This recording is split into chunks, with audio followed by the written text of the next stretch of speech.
Okay.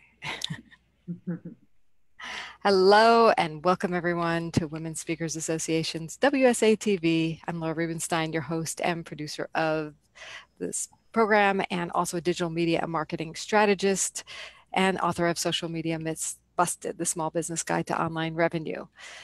Today's show is all about creating your best life, and we have a phenomenal group of experts here today sharing with you. I'm ready to share with you, so I want to go over and say hello to them. Hi, Rhonda. Hi, Laura. I'm Rhonda Bullish-Lampo with thewealthypeople.com, and we spell wealthy Wellthy. I am your health and lifestyle coach. Glad to be here today.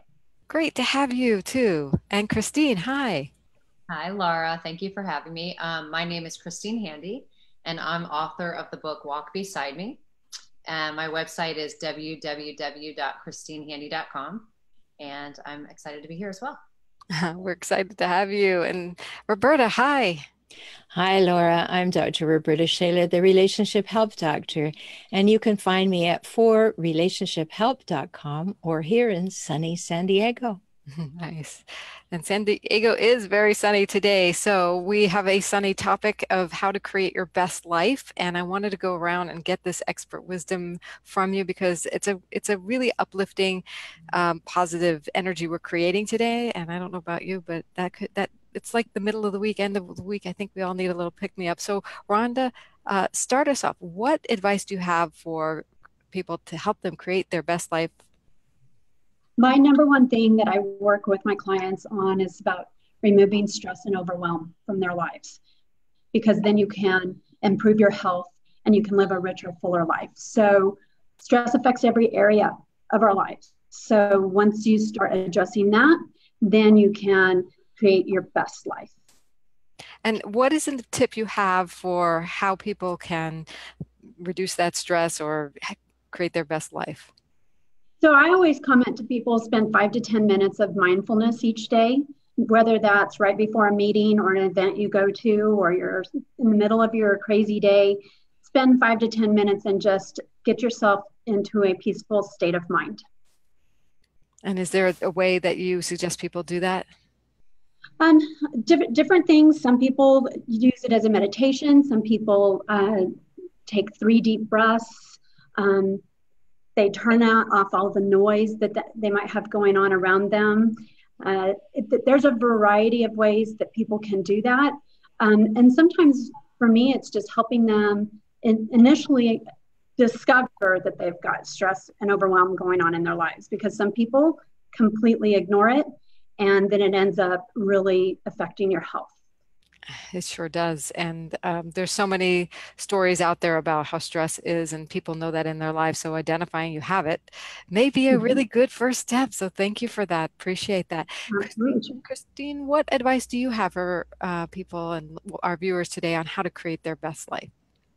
Well, I think it's a choice for sure. And for me, it took me a long time to figure out who I was inside. And so I think self-esteem and self-love and learning about who you are is a giant step in order to impact your life and to figure out who and what you want for your life. And so I would take some time and look at a picture of yourself. And I look at a picture of myself in my bathroom as a small child, and I look at that picture and I say to myself, what do I want for that little girl? And then I try to move towards that.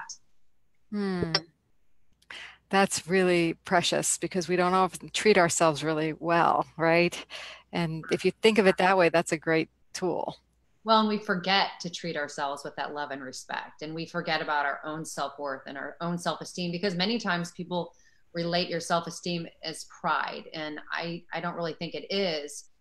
We have to really believe in ourselves before we can allow other people to love us and to care for us. And self-love is so important. And when you don't have self-love and you don't have a self-esteem, then you make choices every day that could, make you go back into that stress or compromise your own boundaries. And that's where the impact can really affect us. Right. So we've got dealing with stress and identifying it. We have nurturing yourself and recognizing you're worthy. And Roberta, what advice do you have for helping people to create their best life? Well, I'll put the piece underneath what Christine said, because we can't come to that place of self-love until we do our own work. And many times we read things in the literature that suggest, oh, well, you should love yourself. But if you've come from a difficult background, you've had some terrible things happen to you, you maybe weren't raised in a home where you feel loved and cherished and approved of, then you've got that work to do so that you can learn to love yourself now. So it's very important to look at the toxic, difficult relationships in our life, what they have to teach us, and how to move on from them in a healthy way. And what I'm getting is that there's hope for that. There's hope if you do the work. You know, many people like to kind of stay in their story. And if you stay in your story about how awful it was and he done me wrong and ain't it awful, you're going to have a life that reflects looking back. I always say to people, there's a really good reason why you have a small rearview mirror and a great big windshield. And that's kind of how we tend to live life, huh? Yes, I hope so. We should, or we need to. We at least need to look at the rearview mirror every once in a while, but what's in front of us and creating what we want is important. I think each of you have really highlighted that. So I'd like to highlight your expertise and find out, who do you work with and what do you do for them and what are you passionate about doing for them? So Rhonda, why don't you share? Sure. I'm primarily work with women 30 years of age or older. Some of them are career women, others are stay-at-home moms, and they've just really identified primarily a health issue, something that has come up. Maybe it's that, what I'm going to say, call that you've gotten from the doctor that really makes you stop and think about what choices you're making in your life. For some people, they just have that inner knowing of something's not right and they need to be taking better care of their health. And so then that comes back to, I always start with the fact that there's stress. There's stress somewhere. Stress in finances, stress in your physical health, stress in your relationships. And we start addressing those. And obviously, because I'm a health and lifestyle coach, I really look at the health side of everything. What are a few small steps we can be taking so that you can feel better? Because I truly believe once you feel better, you start making better decisions and have better choices.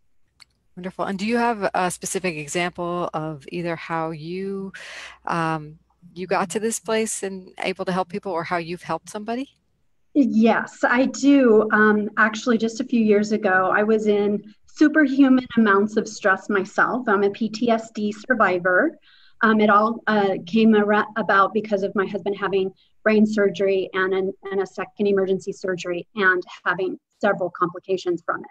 So I found myself in an extremely stressful situation, unable to control the things outside of myself, but very capable of controlling what I was doing for myself to get rest, to have peace of mind and let the surgeons take care of my husband because I didn't have expertise in that area, to take care of my own health, because if I didn't have my health, I couldn't take care of anybody else around me. And my greatest success story is that we were able to get my husband off of 22 medications down to 0. So there is nothing there externally synthetic or chemically that is affecting his health to this day. That's awesome. It is very awesome. And I help my clients do the same as much as possible. Congratulations. That's great work you're doing. Okay, terrific. And Christine, let's hear a little bit more about your work, your expertise, who you're passionate about working with. I'm a motivational speaker, and I'm a best-selling author, and I'm a model. So a lot of different things. I'm passionate about women. I'm passionate about motivating women. I didn't learn who I was until I was diagnosed with breast cancer. And my whole life, I modeled for 25 years, and really my whole life was dependent on what I looked like. And until I was diagnosed with breast cancer and went through chemotherapy and had no hair and no eyelashes and no no beauty on the external, I had to figure out what the beauty was inside. And so it took me 42 years to figure out what my self-esteem and self-worth was. And a lot of it is the voices we listen to. A lot of it is the outside voices we listen to.